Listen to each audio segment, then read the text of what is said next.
खोपोलीतील चिन्मयनगर रहिवासी संघाच्या संयुक्त विद्यमाने श्री प्रभू रामचंद्र जन्मोत्सवाचा कार्यक्रम उत्साहात आणि भक्तिमय वातावरणात साजरा करण्यात आला।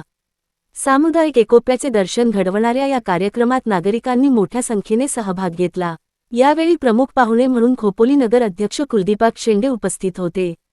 तसेच नगरसेवक संदीप पाटील, स्वहला अहिर, अविनाश किरवे, राजू गायकवाड आणि किशोरभाऊ पाटील यांची उपस्थिती लाभली। कार्यक्रमाची सुरुवात दीपप्रज्वलनाने करण्यात आली।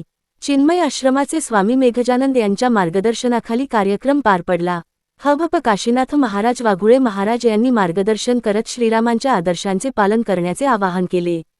तर हभप भगवान बाळकृष्ण पाटील यांनी चिन्मय नगरी घडवण्याचा संकल्प मांडत एकोप्याचे महत्त्व अधोरेखित केले।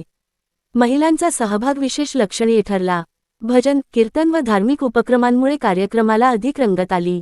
भविष्यातही असे कार्यक्रम एकत्रितपणे साजरे करण्याचा निर्धार यावेळी व्यक्त करण्यात आला।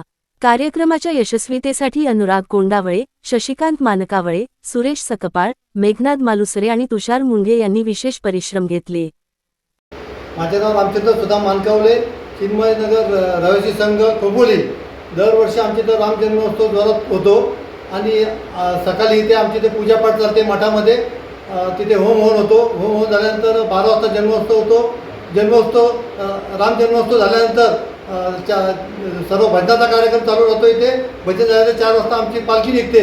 सर्व आमदार असतील, पुढारी असतील, नगरसेवक सर्व आमच्या कार्यक्रमाला हजेरी लावतात।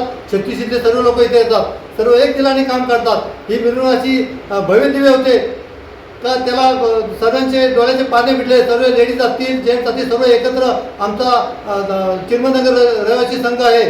आणि इथे पालखी आल्यानंतर सर्व भजनाचा कार्यक्रम होतो। 1,500 ते 2,000 लोक इथे जेवतात। ते जेवण झाल्यानंतर इथं आरती होते। आरती झाल्यानंतर रात्री 10:30-11 वाजता याचा समारंभ होतो।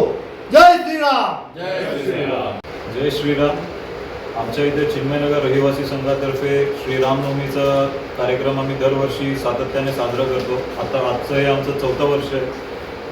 तिसरं वर्ष आहे। यावर्षी आम्ही जोरात कार्यक्रम साजरे केला। ढोलेजींचं पथकही आणलं होतं। आमच्या कार्यक्रमाला सगळे सहकार्य करून सगळे एकीने आम्ही हा कार्यक्रम साजरा करतो। एकीचं बळ हे आमचं चिन्मयनगर रहिवासी संघाचं एक ब्रीदवाक्य आहे। त्याच्यावरती आम्ही पूर्णपणे काम करतो। आमच्याकडे महाप्रसादाचा कार्यक्रम असतो। जवळजवळ 2,000 लोकांना आम्ही महाप्रसाद प्रदान करतो। त्याचप्रकारे हा कार्यक्रम आम्ही सगळे जल्लोषात साजरी करतो आणि दरवर्षी आम्ही करत राहू अशी आम्ही अपेक्षा आणि प्रार्थना करतो। जय श्री